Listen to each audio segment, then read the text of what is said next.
मैं कौशल तिवारी और बिहनिया संध्या में आपका स्वागत है। पांचों राज्यों के चुनावी सर्वे और मित्र प्रेम की वजह से अपनी छवि बिगाड़ चुके मोदी सरकार के लिए अब नई मुसीबत आ गई है और जिस तरीके का खेल कांग्रेस खेल रही है उसके बाद तो तय माना जा रहा है कि 2024 की सत्ता भी मोदी सरकार के हाथ से निकलना तय होने लगा है। यही नहीं, अब मोदी सरकार ने नए नए तिकड़म बिठाना शुरू कर दिया है। सेना को भी प्रचार प्रसार में लगा दिया है, तो अब सचिवों को भी रथ पर बैठाने का काम शुरू कर दिया है। इसके बाद भी पांचों राज्यों में भारतीय जनता पार्टी कुछ कर पाएगी कहना बेहद कठिन है। और कल तो छत्तीसगढ़ के मुख्यमंत्री भूपेश बघेल ने जो दांव खेला है उससे समूची भाजपा तिलमिला गई है और बिलबिलाने लगी है, कहा जाए तो गलत नहीं होगा।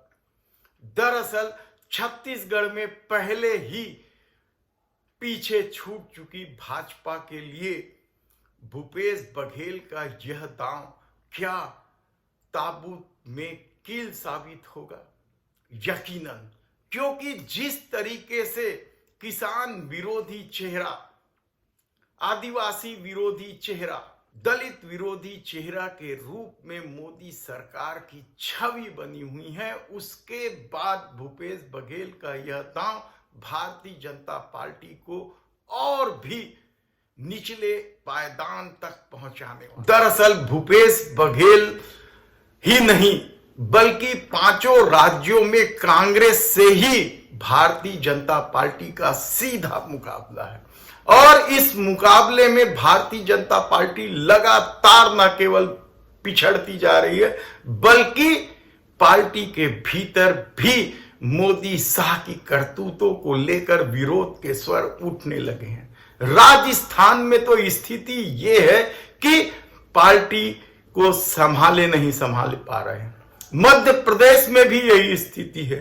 तेलंगाना में 6 महीने पहले ही भारतीय जनता पार्टी स्वयं के सत्ता बनाने का सपना देख रही थी, लेकिन अब वह तीसरे चौथे नंबर पर पहुंच गई है। मिजोरम का तो बात ही न किया जाए, लेकिन छत्तीसगढ़ में भी भूपेश बघेल ने 75 पार अब की बार का जो नारा दिया है उसको अमली जामा पहनाने के लिए जो ट्रेलर जारी किया है कल, वह भी कम चौंकाने वाला नहीं। अभी पूरी पिक्चर बाकी है, यानी घोषणा पत्र बाकी है, लेकिन कल प्रदेश के कद्दावर माने जाने वाले नेता विधानसभा अध्यक्ष चरण दास महंत की नामांकन रैली में कल भूपेश बघेल ने जो दांव खेला वह भारतीय जनता पार्टी के लिए बिलबिलाने वाला है, कहा जाए तो गलत नहीं होगा। भूपेश बघेल ने कह दिया कल कि किसानों का कर्जा माफ, शक्ति लाए हो और सारे नवरात्रि शक्ति के उपासक बन बैठे हो और शक्ति में किसान को शक्तिवान बनाना है, ताकतवर बनाना है। जयंत भैया बोले हैं, आदरणीय शैलजा दीदी बोले हैं, तो आज ये मंच के माध्यम से मैं घोषणा करा था कि जैसे पिछले समय किसान बन के ऋण माफी कर रहे हैं, हमारे फिर से सरकार बना, किसान बन के ऋण माफी हुई। इसी बिना पर सत्ता पे आई थी भूपेश सरकार और 5 साल बाद फिर किसानों का कर्जा माफ करने की घोषणा कर दी गई। इस घोषणा से छत्तीसगढ़ के 22 लाख किसान परिवार क्या कांग्रेस को वोट दे देंगे? कहा जा रहा है कि लगभग 18 लाख किसान कर्जे में डूबे हुए हैं। वे खाद के लिए, कृषि से संबंधित तमाम चीजों के लिए ऋण लेते हैं और उनका कर्जा एक ही झटके में माफ कर देने की घोषणा भूपेश सरकार ने कर दी है। और ऐसा नहीं है कि भूपेश सरकार ने सिर्फ घोषणा की है, क्योंकि पिछली बार भी सत्ता में आते ही पहले कैबिनेट की बैठक में किसानों के कर्जा माफी पर ही दस्तखत किए गए थे। अब भारतीय जनता पार्टी को समझ में नहीं आ रहा है कि वे क्या करें, इसलिए वह भूपेश सरकार की आलोचना करने में लग गए हैं। प्रदेश अध्यक्ष अरुण साव ने तो कह दिया कि यह दूसरे वादों की तरह झूठा वादा है। डॉक्टर रमन सिंह की भी भाषा इसी तरह की। और तो और रमन सरकार के जो मंत्री रहे हैं राजेश मूणत, वे भी तिल मिलाने लगे हैं। राजेश मूणत किस तरह से जनता के साथ व्यवहार करते हैं, या किसी से छिपा नहीं है। और पिछला चुनाव तो इसी व्यवहार की वजह से वे हारे थे, जबकि पश्चिम में बहुत सारे काम किए थे अपने विधानसभा क्षेत्र में। उसके बाद भी चुनाव हार गए थे, तो इसकी वजह थी तुलसीदास जी का वह दोहा, आवत ही हर्षय नहीं नैनन नहीं सने, तुलसी तहां न जाइए कंचन बरसे में। और पश्चिम की जनता ने इसे पूरा किया था। तो क्या इस बार भी भूपेश बघेल ने जो 75 पार का दावा किया वह पूरा होने जा रहा है?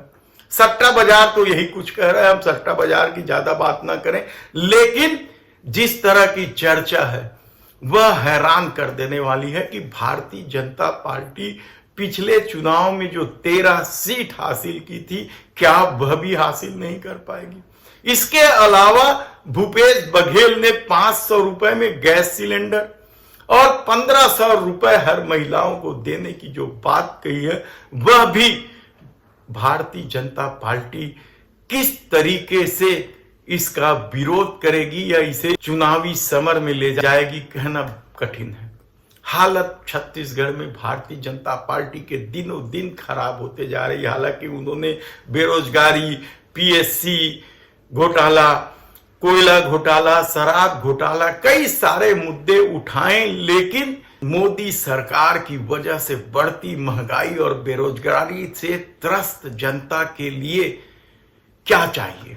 भले ही देश के प्रधानमंत्री नरेंद्र मोदी इस तरह की घोषणाओं को रेवड़ी कहते हैं, आत्मानंद स्कूल को रेवड़ी कहते हो, या बिजली बिल हाफ को रेवड़ी कहते हो, लेकिन जनता को इसका पूरा लाभ मिल रहा है। और त्रस्त महंगाई से त्रस्त जनता के लिए क्या भूपेश बघेल कोई नया खेल? अभी तो कांग्रेस की घोषणा पत्र नहीं आई, भारतीय जनता पार्टी की भी घोषणा पत्र नहीं आई है, और कहा जा रहा है कि भारतीय जनता पार्टी को समझ में नहीं आ रहा है कि किसानों के मुद्दे पर वो क्या कहे, क्योंकि जिस तरीके से 300 रुपए बोनस के लिए छत्तीसगढ़ के किसानों को तरसाया गया था और वह बोनस दिया ही नहीं गया, वह भी एक जबरदस्त भारतीय जनता पार्टी और रमन सरकार के माथे पर कलंक है, कहा जाए तो गलत नहीं होगा।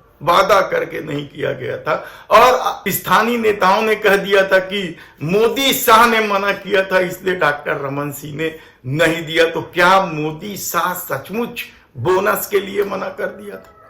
कई सारे सवाल हैं, इसके जवाब मिलते रहेंगे। आने वाले दिनों में राजनीति और गरमाएगी। अब देखना है कि भारतीय जनता पार्टी किसानों के लिए, महिलाओं के लिए, युवाओं के लिए किस तरह की योजनाएं लेकर आती है। धन्यवाद।